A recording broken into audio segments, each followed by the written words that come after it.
Hey, what's up guys? Welcome back. Today I'm going to share with you how I make my velvety whipped potatoes. This is probably the most crucial side dish to know when making a Thanksgiving Day dinner. So there are a few key tips and tricks that I'd like to share with you to make a really good whipped potato side dish. So hopefully you guys enjoyed this video, and let's get in the kitchen making these velvety whipped potatoes.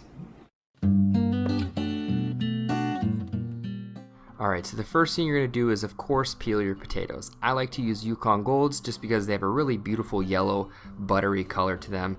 They're a little bit sweet and they're not the highest in starch, so you don't have to worry about them getting gummy as you whip them.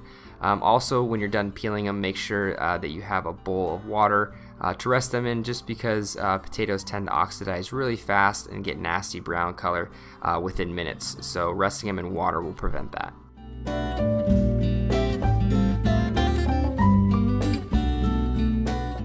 Next, you're going to cook these potatoes in salted boiling water for about 20 minutes or so, but really you're looking for super tender potatoes before you start whipping them.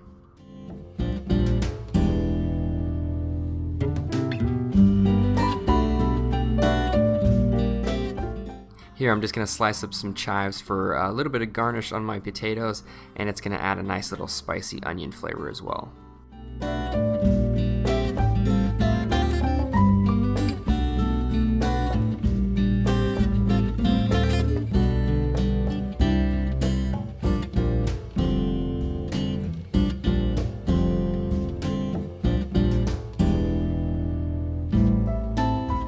Alright, so it's been about 20 minutes. The potatoes are just super tender and almost about to fall apart, but they still retain their shape, which is really important.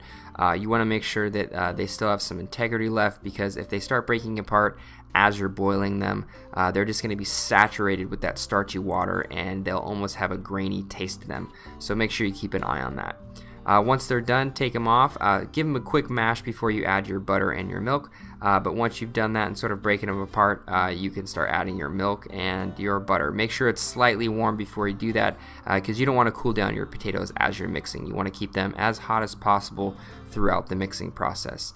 But once you've added the rest of your milk and butter, just give them a really hard whip.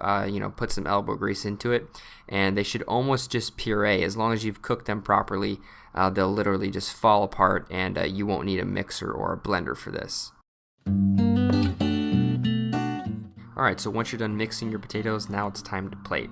Here I'm just going to dollop one dollop after the next, almost making sort of this like plump staircase wavy look to it. It's just a really beautiful presentation.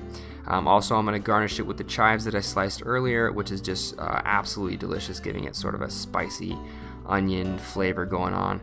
And all there is to do left is enjoy these guys.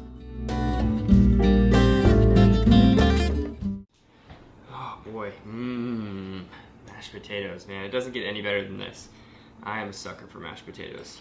So let's see how I did, and let me test these out.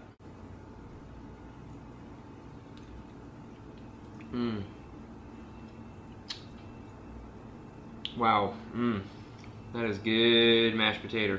I know it's not traditional to put chives on top of sort of a traditional Thanksgiving Day dinner mashed potato, but really this is, the chives work really well. It's really good. It's a good little addition.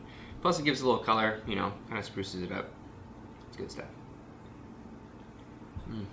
And what I really like about this recipe is you don't need a machine. I know most of you probably have hand mixers or maybe even a KitchenAid, and you could whip it up like that. But if you cook your potatoes correctly and you kind of make sure that they're really tender, whipping them by hand is really easy, and you don't have to have the fuss of cleaning a blender or a hand blender or a mixer. It's just really easy and convenient, and they turn out just as good. So it's a good little tip. Well, as always, if you guys enjoyed this recipe, please thumbs up and subscribe. I'd really appreciate it. Please leave comments below for future video requests and things you want to see on my channel. And I'll see you guys next time with some more recipes. Bye, everybody.